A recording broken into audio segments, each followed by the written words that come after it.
Hmm. Good morning, students.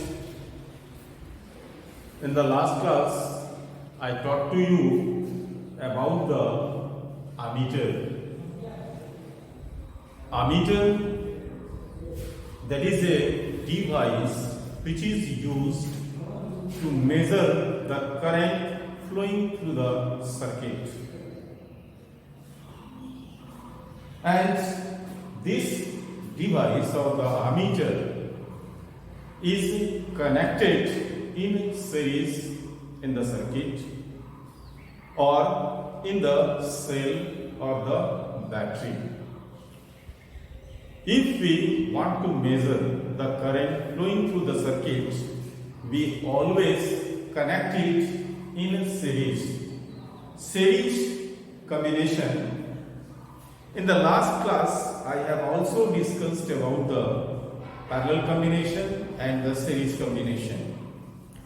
In a series combination, that is the combination in which all the appliances or the devices are connected into it.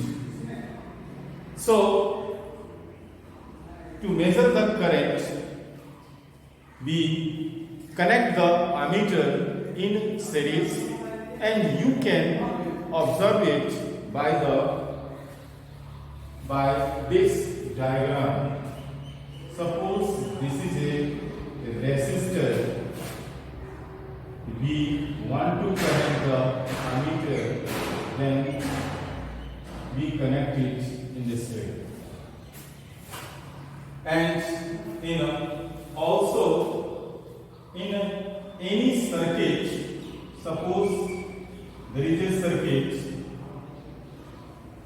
to measure the current flowing through the circuit, we always connect in series.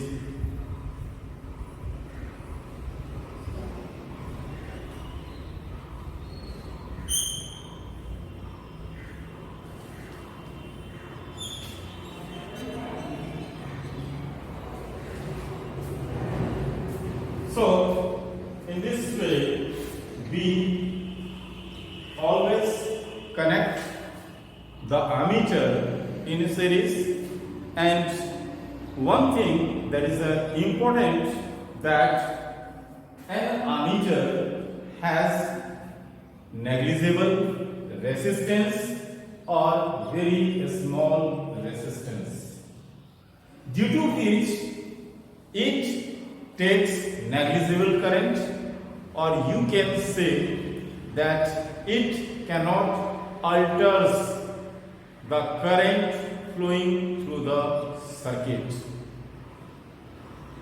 Today I will teach you the electric circuit. All of you have seen various circuits. In our home, there is also the electric circuit. Everywhere where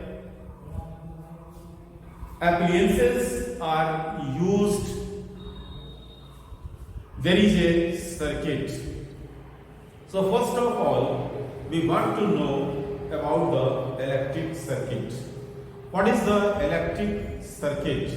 Electric circuit, you can say that a closed conducting path along which the electric current flows from one terminal to other terminal of the cell or the battery.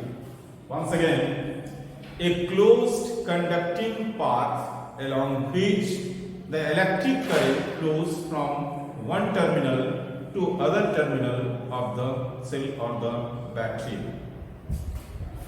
This electric circuit may be closed electric circuit or open electric circuit. When you switch on the bulb starts to glow.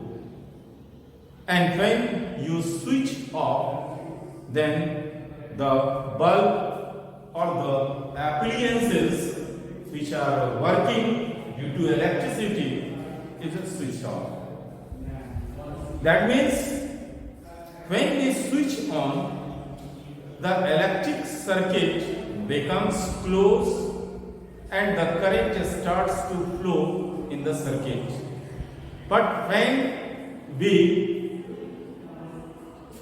switch off, that means the electric circuit becomes open and the supply of the current is stopped in the circuit, and that's why the bulb put off. We can observe it by the diagram. First of all, the closed circuit.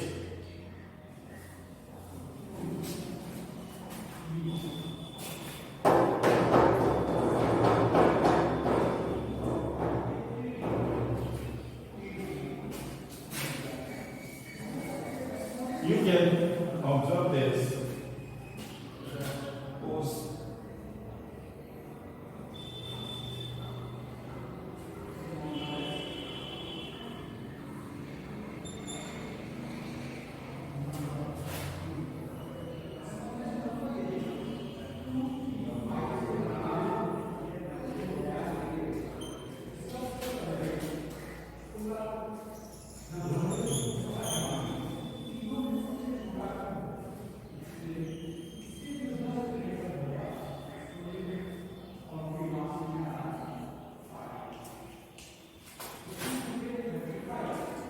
This diagram indicates the closed circuit in which the electric current is flowing. As a result, the bulb is glowing.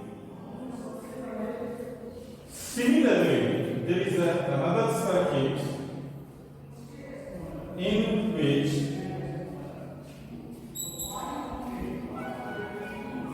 bulb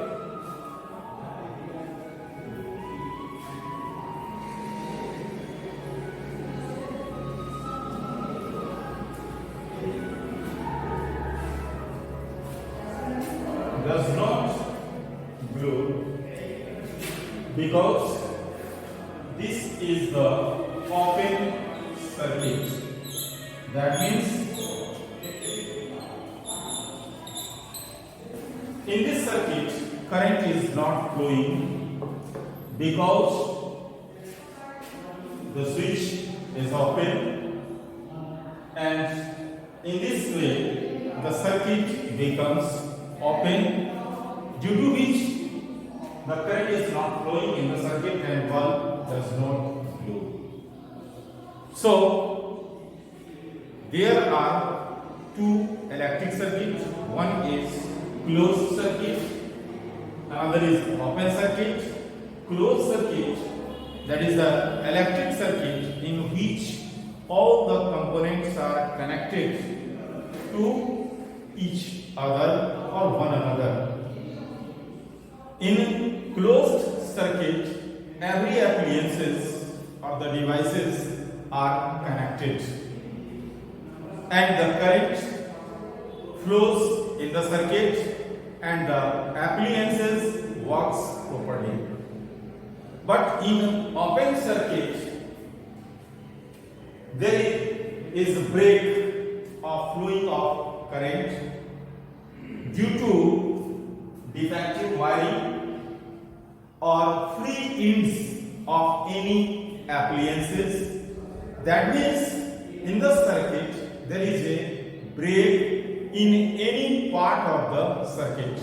Either switch is off or there is a free ends that is not connected in the circuit, or switch is off. So there are many causes for the open circuit.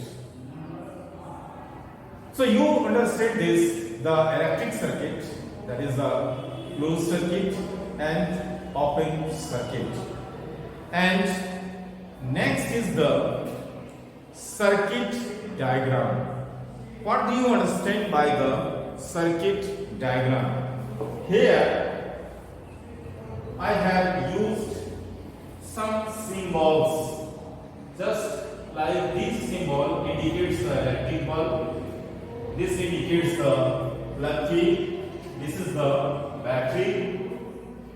All the components are represented by their specific symbols.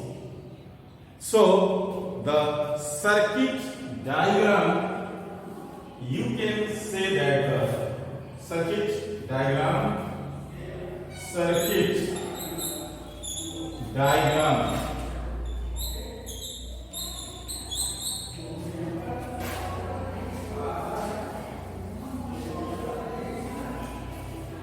circuit diagram, that is a systematic electric circuit in which all the components are represented by their symbols.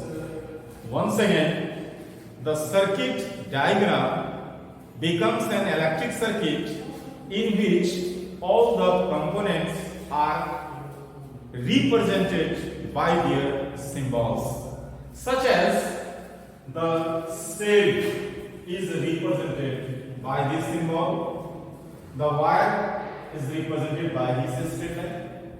If there is a wire joint, it is represented by this symbols. Voltmeter, that is represented as this symbol. Ammeter, it is also represented by this symbol. Plug key, that is represented, this is the open plug key and this is the closed plug key. So all the appliances are represented by their symbols in the electric circuit, that is called the circuit diagram. It is necessary to draw the circuit diagram because in our home or any complex or any building, there is a circuit or there is an electric circuit. To draw the diagram of all the appliances is difficult. If anybody asks you to give the diagram of your house or the home, then it is difficult to draw the diagram. Because there are many appliances in the house are used, and to draw the diagram of each of the appliances, that is difficult. That's why we use the circuit diagram, and the circuit diagram in which, that is the electric circuit in which all the components are represented by their symbols. So you understand about this. And next is the relationship between the current flowing through the circuit and the potential difference across the end of the conductor. That is the Ohm's law. So next topic is the Ohm's law.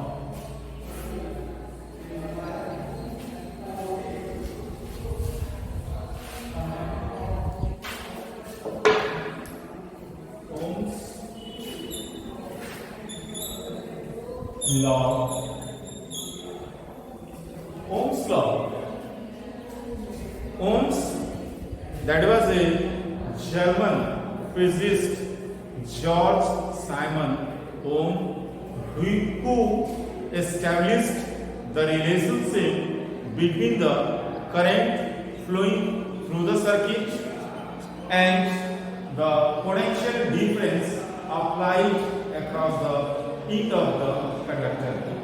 And this relationship is known as the Ohm's law. So the Ohm's law tells us about the relationship between electric current flowing through the circuit and the potential difference applied across the end of the conductor. This law states that at a constant temperature, the current flowing through the conductor is directly proportional to the applied potential difference. That is, suppose the current is I and potential difference is E, then according to Ohm's law, I proportional V or V proportional I. Okay, I will discuss about this topic in the next class. Once again, thank you, and rest will be the next class. You will be continue in the class.